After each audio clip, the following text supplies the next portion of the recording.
Nous quittons le pavé des luttes et des grandes manifestations du 1er mai pour aller voir ce qui se passe dans la tête de ces Français qui dépriment. Et qui dépriment tellement d'ailleurs qu'ils expriment silencieusement des envies d'ailleurs. On va parler d'un grand déplacement, celui de Naomi, de Redouane, de Mehdi, de tous ces autres arabo-musulmans, des Français qui sont nés en France, qui sont parfois débardés de diplômes, et des gens qui partent à l'étranger ou qui veulent partir ou qui émettent le souhait de partir car ils se sentent plus vraiment à l'aise en France, grosso merdo, qui étouffe un peu. C'est le sujet d'un livre, La France tu l'aimes mais tu la quittes, qui est sorti la semaine dernière aux éditions du Seuil, un livre écrit par les chercheurs Olivier Estève, Julien Talpin, Alice Picard, et justement, bonjour Alice Picard, bienvenue, vous avez de l'eau, vous avez chacun un micro, bienvenue, je vous accueille de manière un peu abrupte, il fait un petit peu chaud et j'en suis navré. Alice Picard, vous êtes l'auteur de l'ouvrage La France tu l'aimes mais tu la quittes, donc paru au Seuil, vous êtes enseignante agrégée de sciences économiques et sociales, vous êtes par ailleurs chercheuse associée au laboratoire à Rennes, est-ce que j'ai tout bon ? Eh ben, c'est exactement ça, oui. Bienvenue. Hakim El Karoui, vous êtes essayiste, bienvenue, bonjour. Vous êtes ancien conseiller à Matignon. Matignon, c'est la résidence officielle du Premier ministre. Vous êtes entrepreneur, vous êtes président du club 21e siècle. C'est quoi le club 21e siècle ? C'était il y a 20 ans l'idée qu'il fallait montrer qu'il y avait une élite de la diversité, comme on dit, c'est-à-dire une élite des enfants d'immigrés. Et puis aujourd'hui, ça se transforme pour devenir une plateforme de mobilisation, disons, contre la haine qui vient de tous côtés. Alice, vous avez commis donc cet ouvrage, La France tu l'aimes mais tu la quittes. Ça vient d'où ce livre ? Comment vous avez procédé ? Ça vient d'un constat, d'une idée, d'un signal ? Donc on était plusieurs, on est 3 personnes sur la couverture, mais il y a surtout une équipe de recherche. Et certaines personnes, pour diverses raisons, ne sont pas allées au bout de l'aventure de la rédaction. Et donc, on a tous et toutes différentes manières d'arriver à l'enquête. Alors, c'est Olivier, le principal initiateur. Donc, lui, il est enseignant à l'Université de Lille et il a vu des étudiantes diplômées portant le hijab partir à l'étranger. Et donc, il s'est dit, est-ce qu'il y a un phénomène derrière à enquêter ? Et moi, à ce moment-là, je finissais ma thèse sur la gouvernance municipale de l'islam. J'ai fait une comparaison entre la France et le Royaume-Uni. Et alors, c'était pas massif, mais dans un certain nombre d'entretiens, les personnes me disaient... Alors, première chose, effectivement, on a beau être diplômé, à partir du moment où on porte le hijab, c'est impossible de trouver du travail. Et deuxième élément, c'était... c'est complètement en contraste avec ce que j'ai pu voir à l'étranger. Là, je relisais des entretiens ce matin. Une personne qui me disait, je suis allée à Londres, j'ai vu des caissières, j'ai vu des policières porter le hijab. Même chose d'une autre enquêtée qui, elle, parlait des Pays-Bas. Donc, j'avais déjà un peu cette sorte d'écho. Et ça m'interrogeait parce que moi, je documentais l'islamophobie à la fois en France et au Royaume-Uni. Et ça me posait la question, mais qu'est-ce qui fait que... Alors qu'il y a un même phénomène, un même rejet des musulmans et des musulmanes, qu'est-ce qui fait que, malgré tout, ces personnes s'épanouissent davantage à l'étranger, en particulier au Royaume-Uni ? Hakim El Karoui, vous disiez à nos consoeurs et confrères du quotidien Le Monde, tout le monde se préoccupe de l'immigration, mais il n'y a aucune politique publique d'intégration en France. Ah oui, c'est un phénomène stupéfiant. La politique d'intégration... On va faire comme ça des petits bonds entre le livre et ce qui... Allez-y. C'est parce que j'ai fait un rapport qui s'appelle L'intégration des enfants d'immigrés, succès silencieux, échec criant. Oui, c'est stupéfiant parce que, en fait, tout le monde parle d'immigration tout le temps, c'est à l'agenda depuis 1982, ça fait vraiment 40 ans que c'est devenu un sujet d'obsession nationale. Le Rassemblement national en a fait une grille de lecture de tous les problèmes de la France. C'est pas que les problèmes d'immigration, c'est la délinquance, c'est l'islamisme, c'est les problèmes de l'école, c'est les problèmes de la cohésion nationale, etc. Et en fait, personne ne s'est jamais préoccupé de construire une politique d'intégration. Il y a une politique d'accueil, organisé par l'État. En gros, les 2 premières années, l'État fait en sorte de, à la fois, s'assurer que vous êtes bien en règle et puis que vous arrivez à bon port d'un point de vue légal. Mais après, il n'y a rien. Et après, c'est surtout les enfants, parce que le sujet majeur, c'est les enfants. J'ai travaillé aussi sur les djihadistes, j'ai construit une base de données sur les djihadistes français. On voit que 89% des djihadistes de la génération 2010, ce sont des enfants d'immigrés. les 2 tiers venant du Maghreb. Ça dit quelque chose. Ce sont des enfants, des petits-enfants, des enfants? Non, des enfants. Des enfants. C'est la 2e génération, c'est pas la 3e, c'est pas la première. Ça dit quelque chose, ça dit que le moment de la transmission est un moment compliqué. Et c'est ça le moment de l'intégration. C'est le moment où les enfants n'ont pas la même culture que leurs parents, nulle part, dans toutes les familles, c'est toujours comme ça. Mais c'est en fait plus compliqué dans une situation d'intégration, c'est-à-dire dans un moment où on est à l'étranger. Parce que les parents viennent avec leur culture et les enfants, en fait, adoptent beaucoup plus vite la culture du pays d'accueil. Du coup, il y a un hiatus. Et ça crée beaucoup de complexité, qui n'est pas la même suivant la culture d'origine. Dans le travail que j'ai fait, avec des statistiques de l'INED et de l'INSEE, on montre que le destin social des enfants de l'immigration maghrébine n'est pas la même que ceux de l'immigration portugaise. Pourtant, ils sont arrivés au même moment à peu près, et dans les mêmes conditions socio-économiques. Donc, face à ça, on pourrait se dire, vu l'ampleur des débats sur, en fait, toujours les mêmes, c'est-à-dire les enfants de l'immigration, pas portugaise, maghrébine et subsaharienne, en fait, certains auraient pu se dire, au gouvernement, notamment, dans les gouvernements, on va essayer de faire en sorte que, de comprendre la spécificité de ce phénomène-là, de ce moment de l'intégration, et puis ensuite d'agir. Le résultat, c'est rien. Il y a une vague politique de zonage, donc c'est la politique de la ville, où on dit qu'on met plus d'argent. La réalité, c'est qu'on en met beaucoup moins qu'ailleurs, parce qu'en fait, on regarde tout le sujet du bâtiment, prend la place de tout le reste. Et le bâtiment, en fait, c'est pas des dons, contrairement à ce qu'on croit, c'est pas l'argent qui balance des milliards d'euros dans les quartiers, c'est juste des opérateurs immobiliers, en fait, qui investissent, alors parfois pour détruire et reconstruire, mais en fait, ils investissent, ils empruntent de l'argent, les locataires remboursent.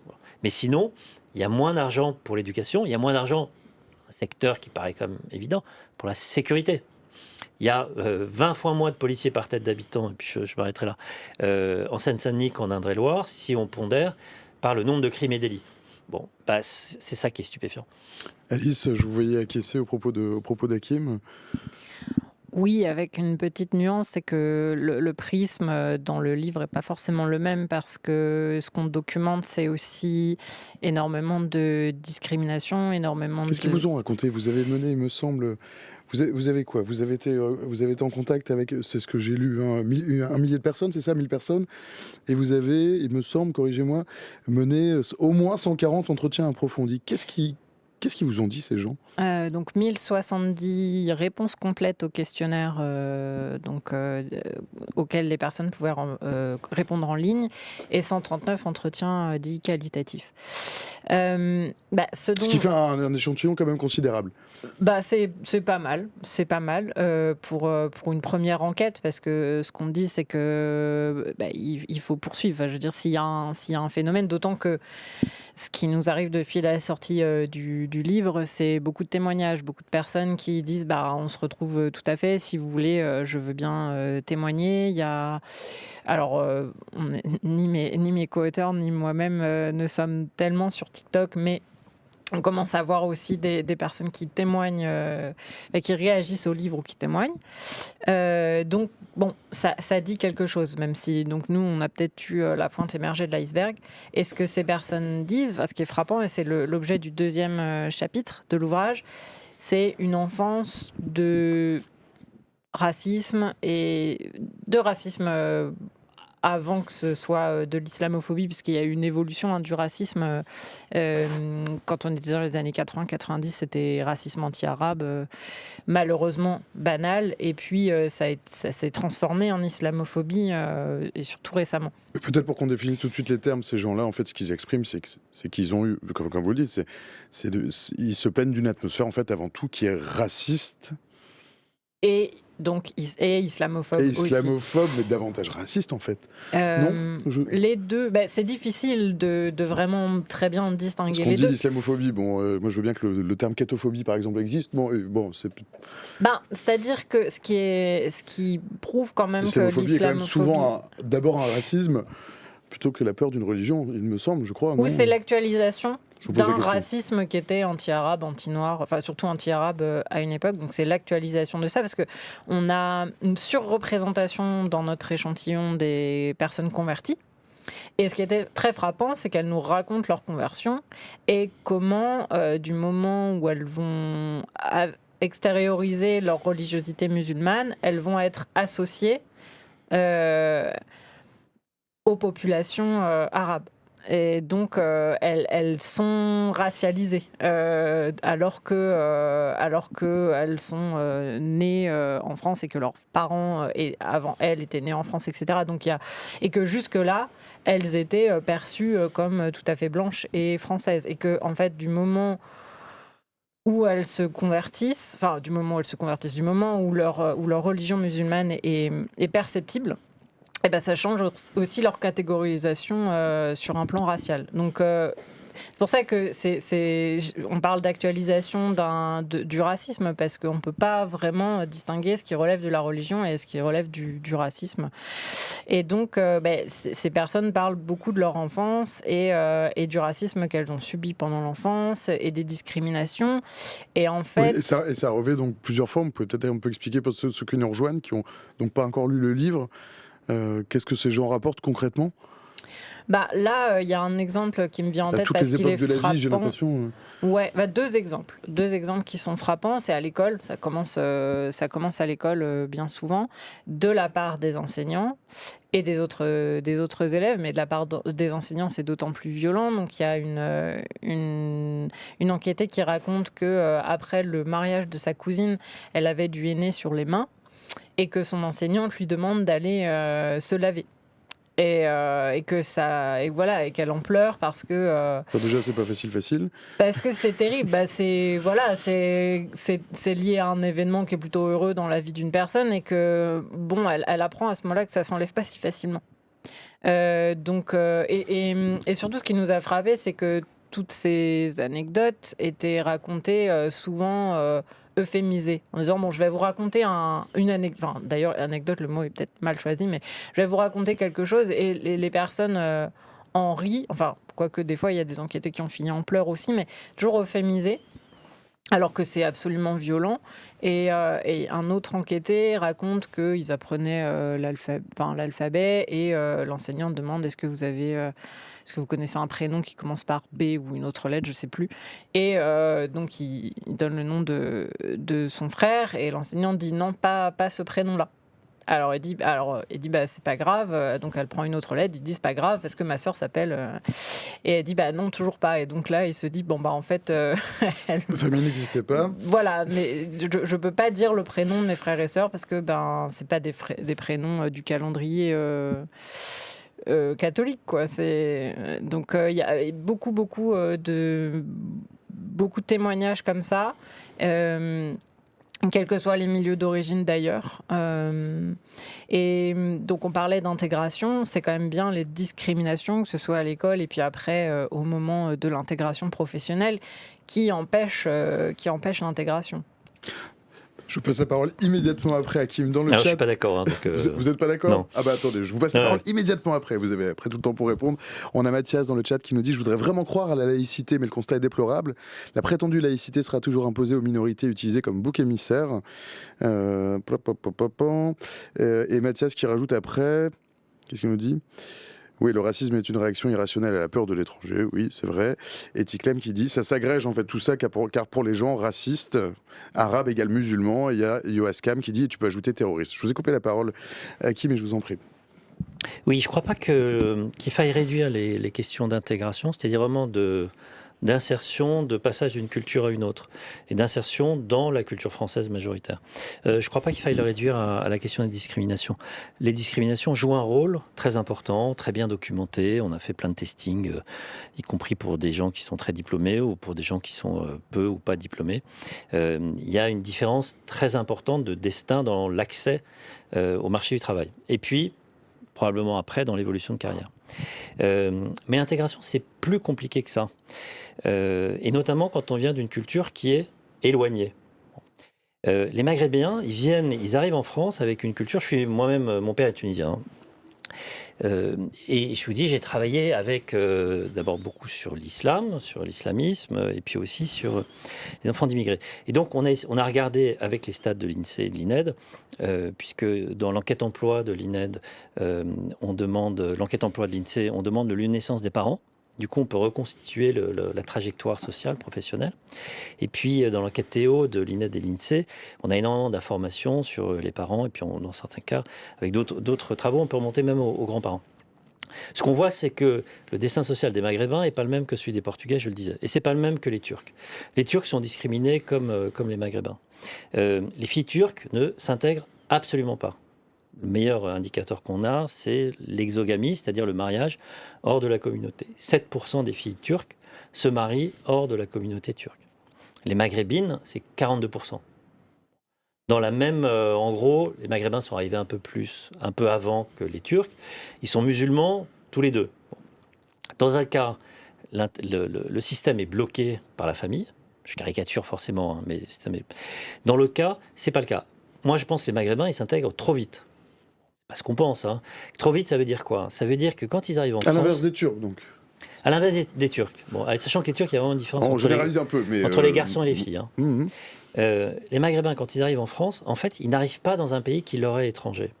Pour une raison simple, c'est que on a, suivant les cas, un siècle, 150 ans d'histoire commune. Et puis, il y a une immigration ancienne.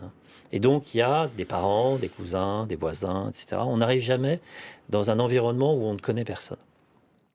Un des résultats, c'est qu'il n'y a pas, contrairement à ce qu'on croit aussi, de construction communautaire.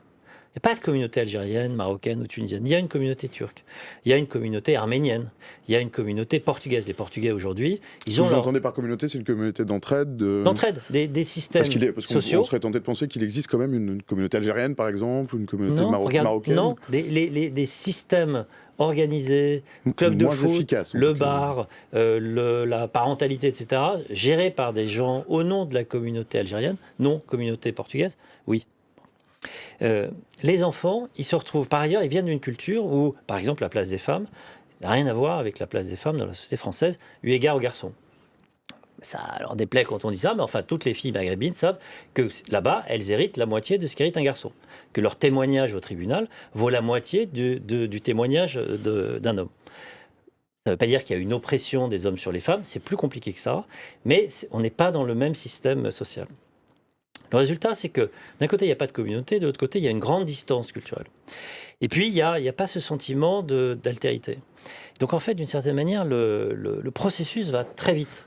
Il va très vite et il se heurte à de grandes difficultés à cause de cette distance et aussi à cause de cette absence de protection. Vous regardez les Asiatiques, ils viennent de cultures très différentes. La communauté est super présente, super organisée. Un des résultats, c'est que les familles, certaines en tout cas, explosent très vite. On se retrouve avec d'abord un point de départ social qui est dans un certain cas, pas toujours, mais dans un certain cas difficile, surpauvreté, surchômage des parents. Cette question de la transformation culturelle et de l'acculturation. Et du coup, il y a une question identitaire. Comment dire, la difficulté du processus d'intégration, elle se heurte à tous ces sujets-là. Il y a la discrimination, le déni de francité que renvoie la société. Mais il y a aussi des vraies questions d'enfants qui ne savent pas très bien où ils sont. Avec le rôle de la religion. L'islamisme, c'est quoi? C'est une communauté réinventée. C'est la communauté de ceux qui n'en ont pas, qui s'organisent autour d'un lieu, d'une croyance. C'est une religion très consommatrice de normes, de guides. C'est une religion du Q&A. Vous allez sur les sites islamistes français, la question c'est qu'est-ce que j'ai le droit de faire en tant que musulman? Il y a très peu de spiritualité. Il y a vraiment de la norme, il y a de la guidance. Bon. Et donc ça redonne une identité, ça donne de la solidarité. Vous regardez les évangéliques, il se passe des choses très proches avec les évangéliques, le protestant. Et donc le processus, les jeunes Français musulmans, ils sont dans ce moment de transformation qui est compliqué, avec une transmission religieuse qui se fait assez peu par les parents, et plus par des pères, PAIRS, beaucoup par les réseaux sociaux, et de moins en moins par les mosquées. Une religion qui, dans un certain nombre de cas, est très identitaire, très affirmative, puisqu'on veut être soi-même, marqué par la norme, et tout ça se heurte à la société.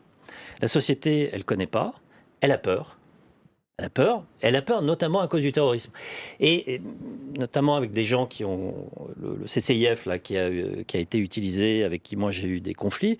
Eux, ils étaient dans la négation de ce sujet-là, de la peur de la société. Moi, je leur disais, mais il faut que les musulmans prennent partie de la société, qu'ils comprennent qu'on peut avoir peur de l'islam, puisqu'il y a des gens qui ont posé des bombes au nom de l'islam. Bon.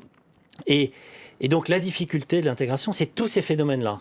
C'est du racisme, clairement, c'est de la déconstruction individuelle, de la reconstruction communautaire qui est très souvent maladroite, c'est une affirmation de la religion où on mélange en fait beaucoup de choses, et puis c'est aussi un déni, d'une certaine manière, pas de ses responsabilités, mais de l'autre. Et moi je crois qu'on va dépasser ces sujets-là si on construit quelque chose qui est fondé sur la concorde. La concorde, c'est écouter les autres, y compris quand ils ont peur.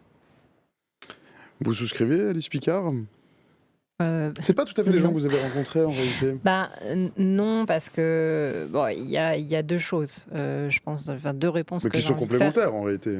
Ouais, mais en fait c'est surtout que quand même, je vais revenir à ce que je disais au départ, parce que nous les personnes qu'on a rencontrées, 54% en tout cas dans le questionnaire, elles ont un bac plus 5 ou plus, donc c'est des personnes très diplômées. Qui font partie, qui sont très dotés en capital culturel. Ils sont très intégrés en fait. Et oui, en fait, c'est des personnes qui ont complètement bénéficié de l'école publique, qui ont acquis des titres scolaires, qui pour les 2/3 d'entre elles ont connu une trajectoire d'ascension sociale parce qu'elles sont issues de milieux populaires. Et donc, ça tendait à effectivement accéder à des emplois très qualifiés, en tout cas cohérents avec leur diplôme. Et c'est pas ça qui se passe. Donc, il y a quand même le rôle des discriminations. Et puis, au-delà de ça, de ce qu'on a appelé une atmosphère islamophobe, raciste aussi. C'est compliqué. Une fois en emploi, d'aller au travail chaque jour et d'être confronté à des comportements et des agissements racistes en fait de la part des collègues et de la hiérarchie. Et puis donc il y a aussi le plafond de verre. On accède à l'emploi, certes, mais au moment où il est question d'être promu, c'est souvent les collègues perçus comme blancs qui passent devant, à compétences égales, à expérience égale. Donc il y a cette incompréhension et c'est ça que ces personnes veulent fuir. Et puis, oui, la deuxième chose, c'est que je ne suis pas forcément très à l'aise avec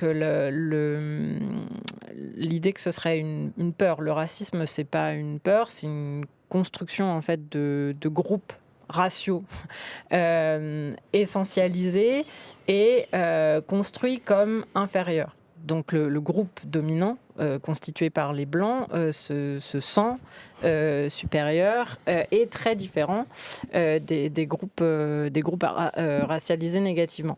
Donc c'est pas une question de peur, c'est une question de construction d'un ordre social qui permet à certaines personnes d'en bénéficier, que ce soit symboliquement, culturellement et économiquement. Donc il y a une question de garder sa place privilégiée dans l'ordre social.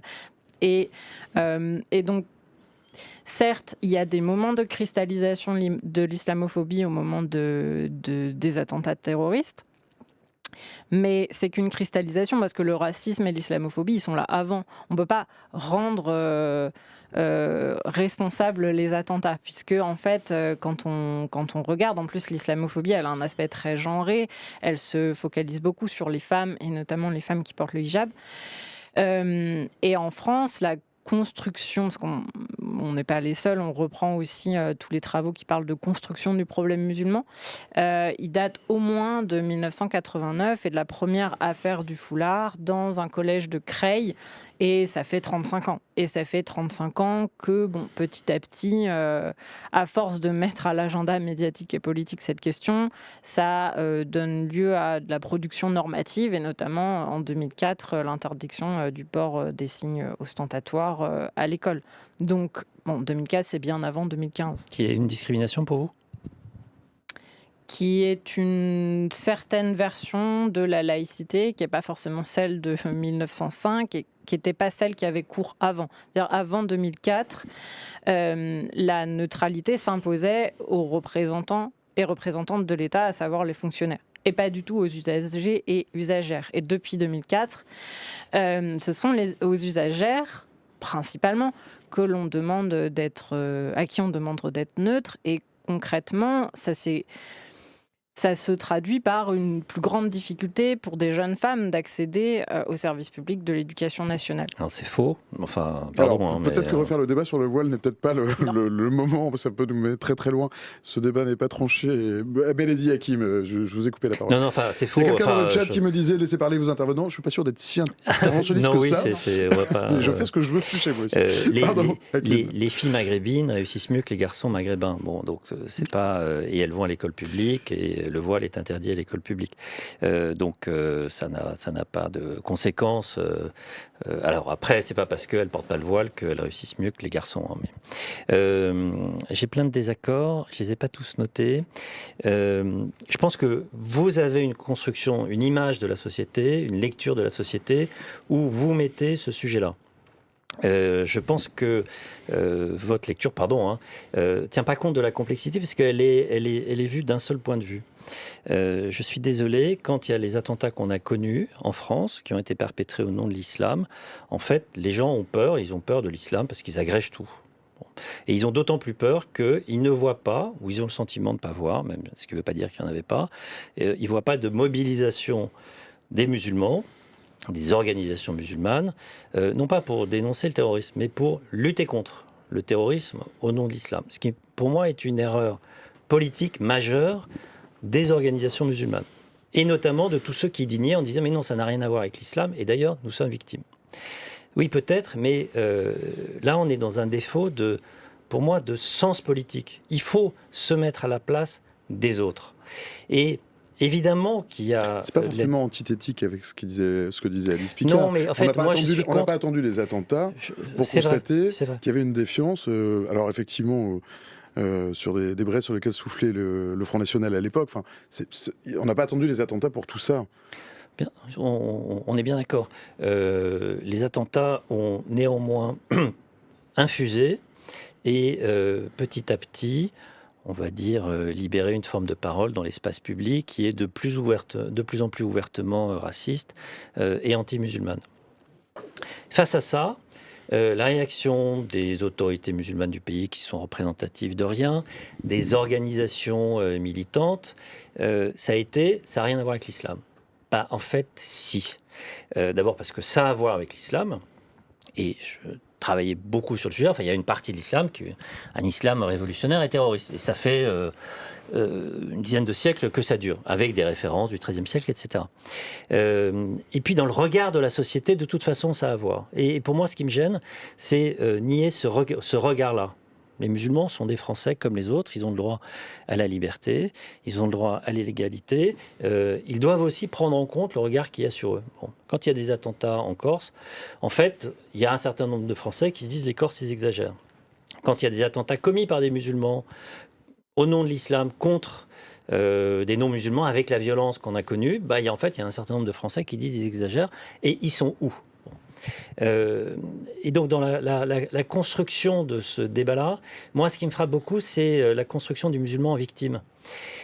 Pourquoi ça me gêne ? Parce qu'à la fois c'est vrai, à l'évidence, mais réduire les musulmans au statut de victime, comme le font un certain nombre d'organisations, et malgré tout, comme ce genre de travaux contribuent à créer ce système-là, à la fin, en fait, on n'en sort jamais du statut de victime.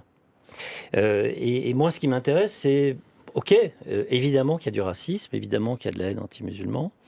En fait, ça ne me satisfait pas, les gens qui partent.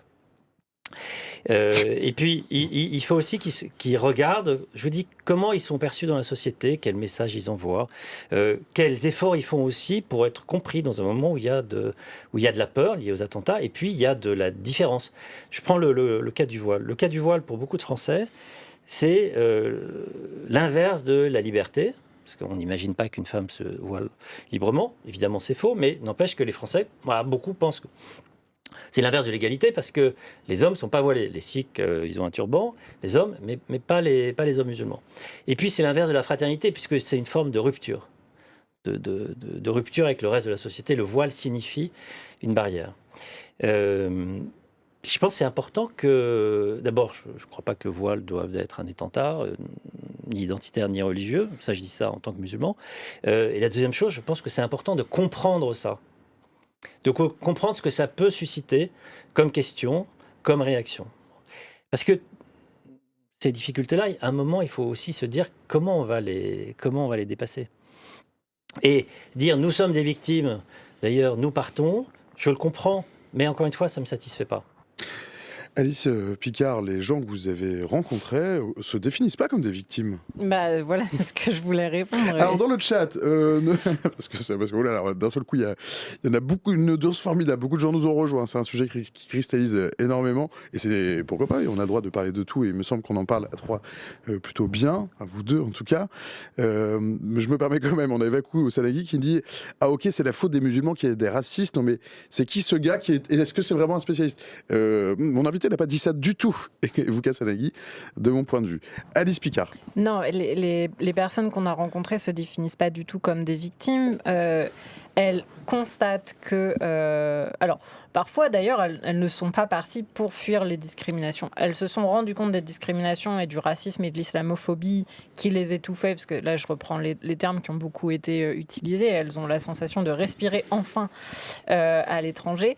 Parce que des fois, quand on a la tête sous l'eau, on se rend pas compte qu'on a du mal à respirer. Et donc, elles partent parce qu'elles sont diplômées, qu'elles sont dans des cursus qui encouragent à l'internationalisation. Et donc, elles veulent se constituer un CV, acquérir des compétences linguistiques. Et c'est une fois à l'étranger qu'elles se rendent compte que enfin, on me demande plus systématiquement d'où je viens, on me renvoie pas à mes supposées origines, on ne m'oblige pas à nier cette part de mon identité qui est ma confession, parce que c'est vrai qu'on a des personnes, mais à l'image globalement, peut-être un petit peu plus quand même, mais des personnes qui s'identifient beaucoup à la religion musulmane, qu'elles soient très pratiquantes ou pas, ça n'est pas la question. Elles en font une partie intégrante de leur identité. Et leur expérience en France, c'est d'avoir toujours dû nier cette part d'elles-mêmes. C'est d'avoir mis un couvercle sur le fait qu'effectivement, elles vont avoir besoin de prier un moment dans la journée, elles font le ramadan, elles ne boivent pas d'alcool. Et elles ne mangent pas de porc. Et ça, il y a beaucoup de personnes qui disent j'ai dû faire semblant, j'ai dû dire que j'étais végétarien ou végétarienne. Comme ça, on me posait pas de questions. Ou je devais me cacher pour prier, ou il y avait tout simplement pas cette possibilité. Et elles arrivent à l'étranger. Est-ce qu'on demande pas à quelqu'un qui est allergique au gluten, par exemple? Non, mais parce que c'est non, pas mais il y a plein de musulmans qui font Ramadan de façon très tranquille et ils le disent, ça pose aucun problème. Ils boivent pas d'alcool, ça pose aucun. Enfin, vous voyez, il y a aussi un sujet de pondération. Il y a des gens qui partent, ok, mais combien ils représentent dans la communauté? Ils sont pas très nombreux. En fait, c'est ce que vous semblez dire. Ils sont pas très nombreux, mais ils sont de plus en plus et ils représentent des gens quand même. Mais c'est pas la majorité. On ne sait pas. Nous, on n'avait pas les moyens de savoir ethniques en France. Combien de personnes, ça représente. Ce qu'on constate en tout cas par rapport à notre échantillon, c'est qu'il y a une accélération des départs après 2015. Qu'il y a des... Donc 2015, dans les témoignages, ce sont les attentats, pour ceux qui nous rejoignent. Voilà, les attentats de 2015. Et en fait, effectivement, beaucoup d'injonctions à devoir se distinguer et à devoir faire allégeance à la République et à mettre à distance les responsables des attentats. Ce qui a participé au sentiment... à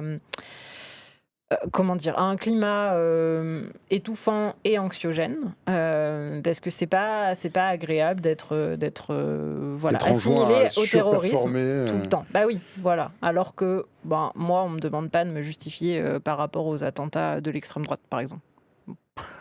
Je peux le dire. On m'a jamais demandé de. Il y a pas, pardon, mais je ne crois pas qu'il y ait eu d'attentats d'extrême droite, tant mieux, aussi violents que le Bataclan, Charlie, l'Hypercacher, etc. Mais bon. Quand même, là, me vient à l'esprit. On va peut-être pas débattre de ça, mais vous ne rejoindrez pas de toute façon. C'est que vous, Alice, vous dites que ces gens en fait sont enjoints à surperformer tout le temps. Et que c'est injuste, en fait, d'une certaine manière. Vous, Hakim, vous dites, oui, mais soyons pragmatiques, et ces gens-là sont de fait, devraient surperformer pour changer les choses. C'est ça qui vous C'est votre point de Moi, friction? je dis il faut tenir compte de la complexité des choses. On Parce peut que pas c'est-à-dire que avoir quand ces, un quand point ces de gens vue quittent la France, en fait, ils n'ont plus cette histoire, enfin, ils n'ont plus cet environnement français où ils sont, où il y a une injonction à la surperformance, à surprouver. Non? Oui, en fait, voilà. Et au départ, c'était pour Je dire que l'exprime très très mal, pardon. non, mais si, Je et lis que en même temps dans le chat. ces personnes ne se présentent pas du tout comme des victimes. Au contraire, en fait, elles arrivent à l'étranger, elles finissent leur trajectoire, enfin, elles complètent elles achèvent leur trajectoire d'ascension sociale. Donc, elles sont très satisfaites de leur emploi, de leur rémunération, hein, pour certaines. Et donc, non, elles sont... Enfin, on appelle ça un épanouissement à l'étranger, mais reste cette question de l'arrachement à la famille, aux amis, au quartier, à la région d'origine. Et que c'est vécu quand même comme un exil. Et donc un départ, contrairement à d'autres personnes qui s'installent à l'étranger parce qu'elles sont attirées par la culture du pays dans lequel elles s'installent. Là, c'est plus, il faut quitter la France.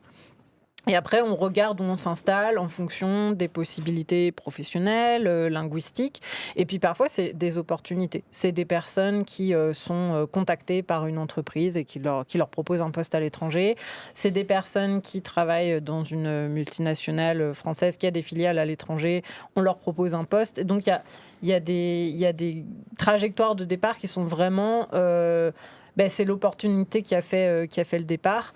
Et en même temps, une fois à l'étranger, on n'envisage absolument pas de revenir en France parce que on continue de suivre les médias français, on continue de suivre les réseaux sociaux en France. On revient très souvent pour voir la famille à l'occasion de vacances.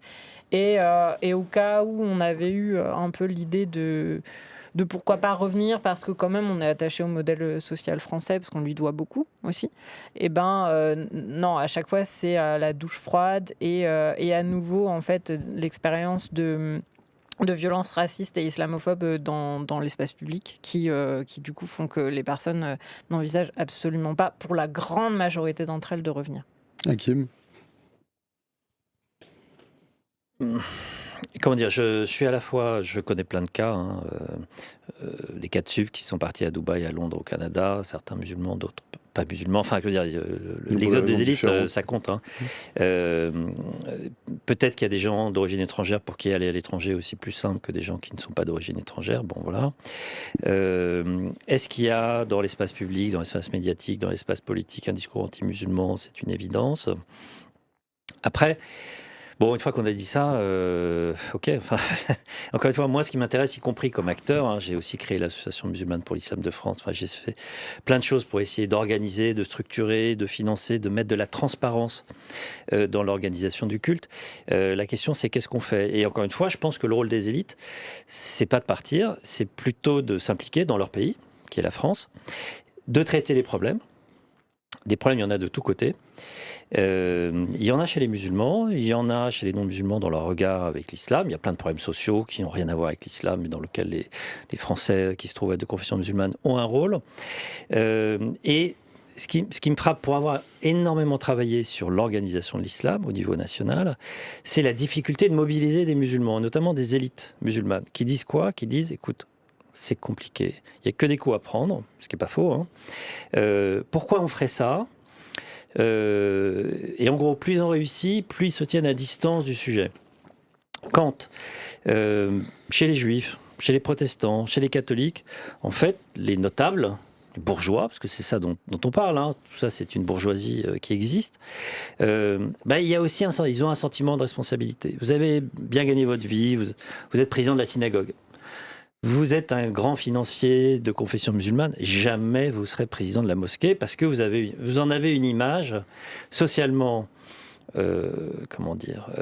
assez mauvaise. Et puis vous vous dites ça va altérer votre image. Et moi je leur dis en fait non. Si vous le faites pas, qui va le faire? Et si vous faites pas ce travail-là, comment vous allez faire évoluer l'image de votre religion, qui est une partie de votre identité. Et c'est là où j'aime pas l'idée, je la quitte. Partir, c'est démissionner. Après, il y a des raisons professionnelles, etc. Et je comprends bien les raisons personnelles et je les nie pas. Et... Tout un chacun a droit à s'aménager un avenir meilleur, non, plus évidemment, tranquille évidemment. que celui du... Mais il y a un sujet, l'étouffement. On est dans un moment où il y a un enjeu sur la bonne insertion de l'islam en France. J'ai écrit un livre qui s'appelle «L'islam, une religion française». Ça a énervé des gens. Comment tu peux dire que l'islam est une religion française ? Oui, c'est la religion de beaucoup de Français. Et d'ailleurs, à mon avis, c'est la première religion pratiquée en France. Bon, donc c'est une religion française. Mais elle a besoin de cadre. Elle a besoin d'organisation. Elle a besoin de transparence dans son financement, dans son administration. Elle a besoin d'un immense travail théologique. Je ne crois pas qu'il faille laisser l'islam aux islamo-identitaires qui ressassent des leçons apprises ailleurs, dans un contexte et avec une très faible culture religieuse. Je pense que les musulmans, ils ont besoin de tout ça. Voilà. Et dire, ils sont victimes d'islamophobie, ok, mais enfin voilà, je pense que ça suffit pas. Je reconnais le travail nécessaire des chercheurs. Hein. Moi, je me place, j'ai essayé de comprendre, j'essaye aussi d'agir. Et ce que je sais, c'est que la réduction au statut de victime, qui n'est pas ce que vous faites, mais qu'on entend beaucoup chez les musulmans, je dis non, levez la tête en fait. Levez la tête et puis prenez-vous en main. Bien sûr, c'est difficile, c'est une évidence, mais prenez-vous en main et tous les Français ne détestent pas l'islam. Regardez les mariages mixtes. Le nombre de mariages mixtes est considérable. C'est ce que Kamel dit dans le chat. Hein. Ils sont pas forcément pointés du doigt. Les 3/4 des Français traînent avec eux. Ce sont des Français aussi. Ils vont au kebab, font des cours d'arabe. Les Français adorent les Maghrébins et les Afros. On est le pays le plus métissé du monde. Tous nos voisins ont déjà, eux, des gouvernements d'extrême droite, sauf en France. Bon, c'est un peu contestable, mais... Alice Picard, je vous ai vu un peu froissé. Vous n'êtes pas obligé d'être d'accord par ailleurs. Non, mais en fait, c'est surtout que... Vos deux points de vue se complètent, de mon point de vue. Ouais, évidemment, on n'est pas spécialement ravis de documenter un tel phénomène, mais il y a beaucoup de personnes qui disent aussi, en fait, on est parti... justement parce que c'était une manière de relever la tête, c'était de enfin pouvoir respirer à l'étranger et ne pas devoir se justifier, et enfin être perçu être perçu comme français ou française, et du coup se réconcilier en partie aussi avec son identité française. Donc ça, on le dit plutôt dans le dernier chapitre. Mais surtout, ils disent en fait, moi je reviendrai pas parce que je veux pas que mes enfants soient exposés au même racisme et à la même islamophobie que j'ai connu dans l'enfance. Donc il y a soit, mais j'imagine quand on est parent, on y réfléchit encore plus à deux fois quand il s'agit de ses enfants. Donc et comme souvent en fait les départs sont une petite majorité des cas, c'est un projet conjugal et donc familial. Cette question-là se pose beaucoup. Et puis et puis, il y en a parmi les enquêtés qui le conscientisent, qui disent oui, j'aurais pu rester, effectivement, me battre, mais j'étais fatiguée. J'étais fatiguée. Il y a une enquêtée qui dit j'en pouvais plus, j'étais trop fatiguée à chaque fois que j'avais pas un boulot, un logement, de me demander si c'était. Enfin, pourquoi ? Est-ce que c'était mes compétences ? Est-ce que c'est parce qu'il y avait de meilleurs candidats ? Ou est-ce que c'était à cause de ma religion ? Ou de la manière dont je suis perçue en dehors de la religion. Donc la fatigue, le besoin de protéger les enfants, et puis donc nous on le met plutôt dans l'introduction. On fait remarquer qu'on est 3 auteuristes blancs et blanches. Alors, c'est pas le cas de tous les contributeurs et contributrices à l'ouvrage, mais ça devrait interroger. Ce qu'on propose, c'est de dire, effectivement, le risque, c'est qu'on parle à la place d'eux. Alors, ce qui nous rassure, c'est que depuis la sortie de l'ouvrage, il y a un certain nombre de confrères et consoeurs qui interrogent soit des enquêtés, soit d'autres personnes qui ont la même expérience. Donc c'est bien, il faut pas que ce soit que nous qui parlions. Et on propose de partager un petit peu ce qui peut être appelé la charge raciale, c'est-à-dire c'est la nécessité pour les personnes racisé négativement, de toujours prendre soin, d'expliquer et de ne pas paraître trop revendicatif ou revendicative, et de faire beaucoup de travail d'éducation vis-à-vis des personnes blanches. Et donc, la responsabilité ne repose pas que sur les musulmans et musulmanes. Hakim El Karoui. Moi, j'ai une question. Ça veut dire quoi blanc ? Vous dites que vous êtes blanche. Moi, j'ai l'impression d'être assez blanc. Je suis musulman. Vous êtes blanc. Enfin, c'est quoi cette catégorie raciale qui me semble étrange ? C'est parce que vous voulez dire que vous n'êtes pas musulmane, c'est ça ? C'est ça que ça veut dire Ça veut dire que moi, en France, personne ne me demande jamais d'où je viens. Mais c'est pas une question de couleur de peau. Je peux avoir peut-être un léger accent breton de temps en temps. Ça renvoie à l'islam, c'est une religion. Ça renverrait pas la couleur de votre à peau. une arabité. Mais les Arabes, ils sont blancs, jusqu'à preuve du contraire. Oui, donc c'est bien la preuve que c'est pas une question de couleur de peau, effectivement. Que alors pourquoi vous dites que vous êtes blanche ? Enfin, vous parlez en tant que blanche. Enfin, vous voyez, c'est étrange. Non, je constate que c'est comme ça que je suis perçue, effectivement, et que ça fait que je ne rencontre pas un certain nombre de difficultés dans la vie. Les Maghrébins, ils sont blancs et musulmans. Vous dites qu'ils sont victimes de racisme, c'est pas parce que ils sont blancs. Enfin, vous voyez. Enfin, pourquoi aller chercher une catégorie, je sais pas, ethnico-raciale, couleur de peau. Si c'est pour parler du racisme, vous dire un racisme anti-arabe, en fait, ce qui est juste une évidence absolue. Mais je trouve ça étrange. Et en plus, surtout avec une posture de chercheur. Vous êtes une chercheuse blanche. Non, enfin moi j'ai pas le principe, c'est que quand il y a des catégories raciales qui sont construites socialement, eh bien les personnes qui sont privilégiées n'ont pas à se définir. Donc pour lutter aussi un peu contre le racisme, c'est bien de reconnaître quand moi vous êtes française en fait. Il ne faut pas dire blanc. Enfin, vous êtes française de longue extraction, de longue origine. C'est pas une question de beaucoup plus court. Alice Picard, vous aurez pu simplement dire à Hakim El Karoui que vous vous appelez Alice Picard, par exemple, et que mais qu'on vous demande pas donc a priori d'où vous venez. C'est ça. Moi, j'ai pas besoin de me définir, contrairement à plein d'autres personnes qui vivent dans ce pays et qu'on renvoie toujours à des origines extérieures, alors qu'ils sont parfois nés à 2 km de chez moi. Mais donc c'est justement pour encore mettre... une fois, enfin, je pense qu'il faut de la subtilité. Toujours, non, c'est pas vrai. Enfin, il y a du racisme, c'est une évidence, je l'ai expérimenté personnellement, etc. Et vous l'avez documenté, je ne le dis pas du tout. Mais c'est pas vrai que la société française est raciste, qu'ils ont toujours expérimenté du racisme et de la xénophobie. On ne serait pas à ce niveau de mariage mixte, on ne serait pas à ce point métissé. 10% des Français sont des immigrés, 20% de la population française sont des enfants d'immigrés et des immigrés. Je finis. 30% ont au moins un grand-parent immigré. La société française n'est pas fondamentalement raciste. Quand vous êtes d'origine étrangère, oui, vous pouvez subir du racisme, mais c'est pas tout le temps, pour tout le monde. Sinon, on aurait une société qui serait totalement ségrégée du point de vue du point de vue matrimonial. C'est pas ça. Il y a un paradoxe français.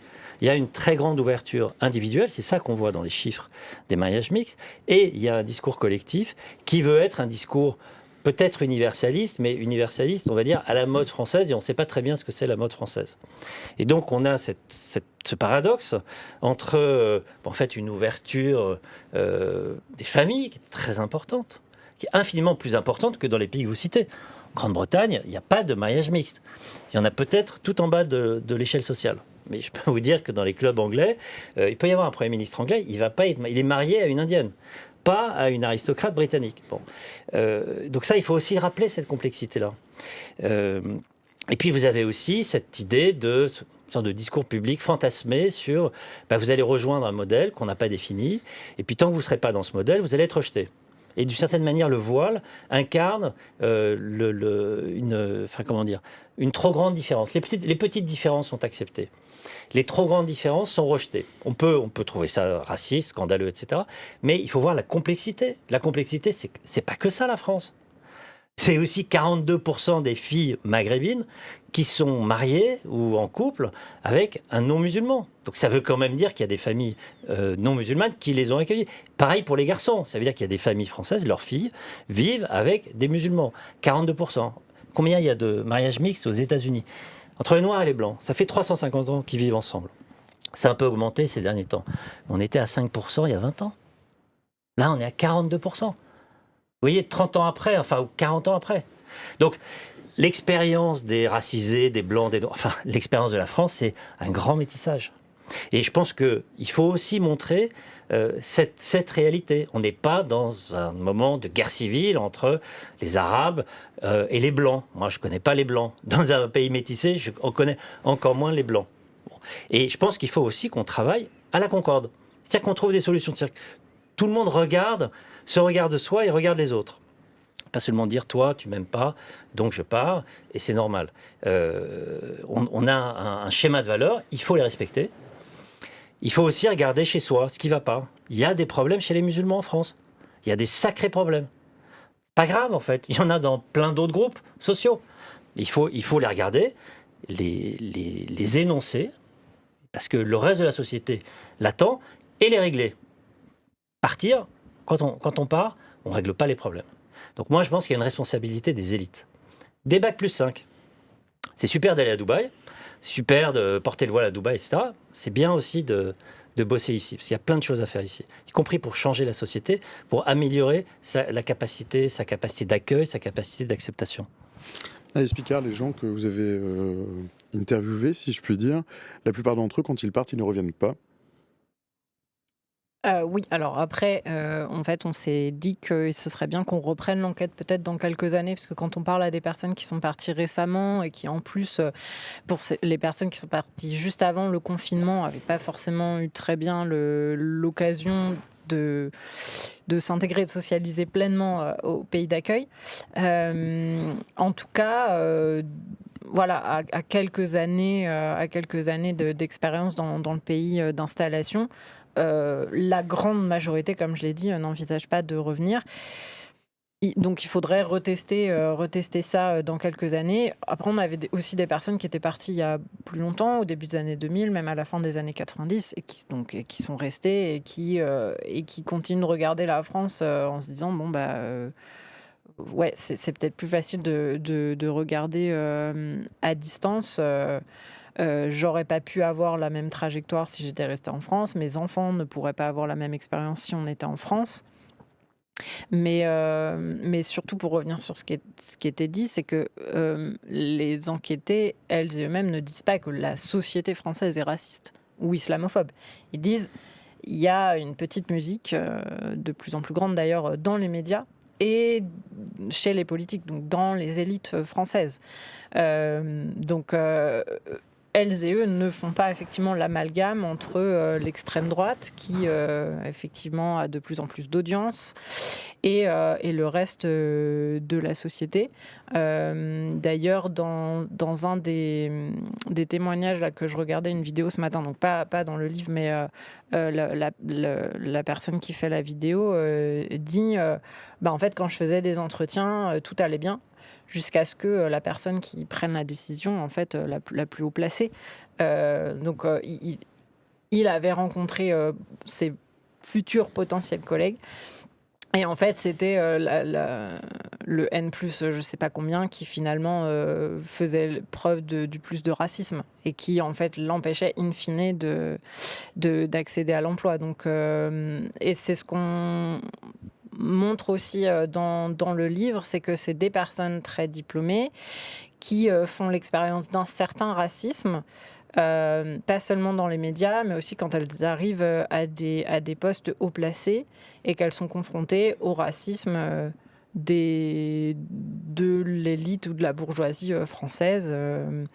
Et ça a déjà été montré effectivement par rapport à la construction du problème musulman par des collègues chercheurs qu'on peut en trouver une partie de l'origine aussi dans les personnes qui définissent l'agenda médiatique et politique. Hakim. Tout ça existe. Le sujet, c'est quelle est la part Combien ça représente? Dans les entreprises, c'est un monde que je connais un petit Vous peu. l'avez constaté, vous?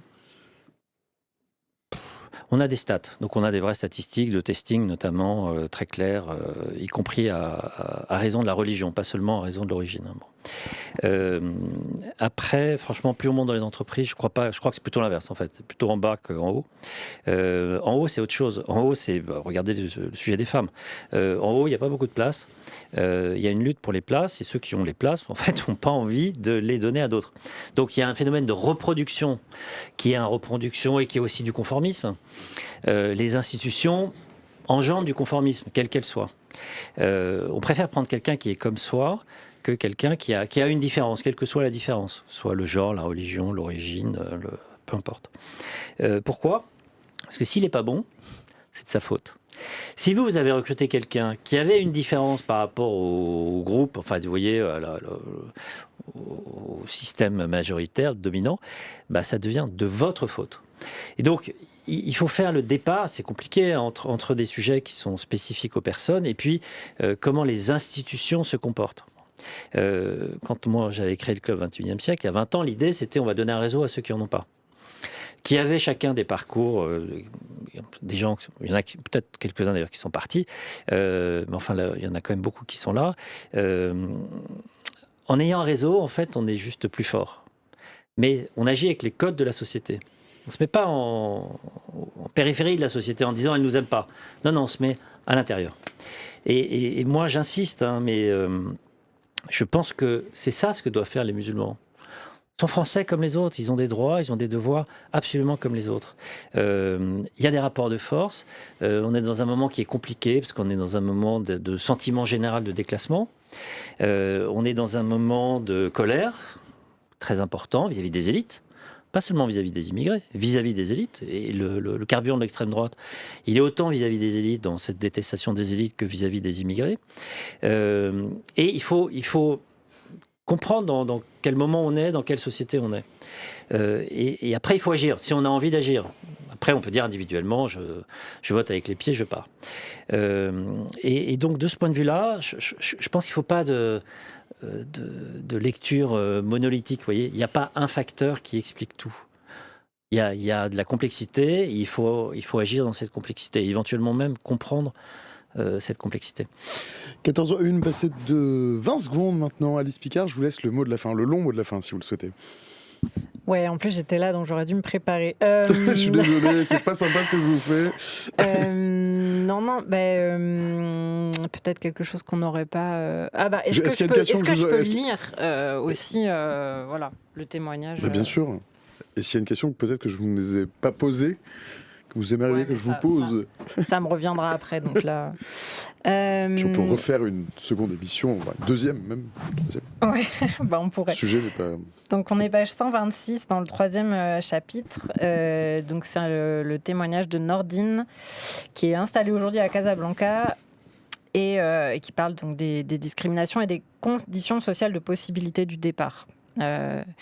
Donc il dit certes il y a des courants un peu salafistes, ça existe, mais le gros des gens c'est juste des gens qui veulent juste vivre tranquillement, pas se faire cracher dessus ou être agressés physiquement ou agressés dans les discours, etc. C'est juste vivre en paix avec soi-même, et c'est ça aussi la pyramide de Maslow. Quelqu'un qui a du mal à joindre les deux bouts, ou même pas, en fait.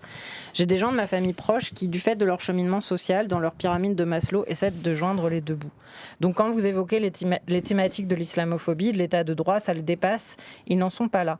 Parlez-leur du prix de l'essence, par exemple, ou de l'inflation, ou des salaires qui n'augmentent pas. C'est ça qui les intéresse. Et c'est normal, quoi. Ce n'est pas un discours élitiste. Je sais que c'est parce que je suis privilégiée que j'ai pu voir ces choses-là et qu'elles m'ont impactée. Mais il est vrai que même dans les milieux populaires, et particulièrement pour les femmes qui décident de porter le voile, la première chose qu'on dit dans les familles, c'est « tu te flingues socialement et professionnellement ». Merci Alice Picard. Hakim El Karoui, le mot de la fin, court, puisque je vois qu'on a largement dépassé l'heure et c'est de ma faute. Moi, je dirais genre un mot, c'est la Concorde. Elle va pour la Concorde. 14h03, passé de 11 secondes. La France, tu l'aimes ou tu la quittes? Une enquête sur la... Mais tu la quittes, pardon. C'était Nicolas Sarkozy. La France, tu l'aimes ou tu la quittes, pardon. La France, tu l'aimes, mais tu la quittes, bien sûr. Une enquête sur la diaspora française musulmane qui est parue donc aux éditions du Seuil. C'est depuis la semaine dernière, je crois. C'est sorti vendredi. 14h03, 30 secondes. C'est la fin de ce stream. Merci d'avoir suivi. Merci Alice Picard. Merci Hakim El Karoui.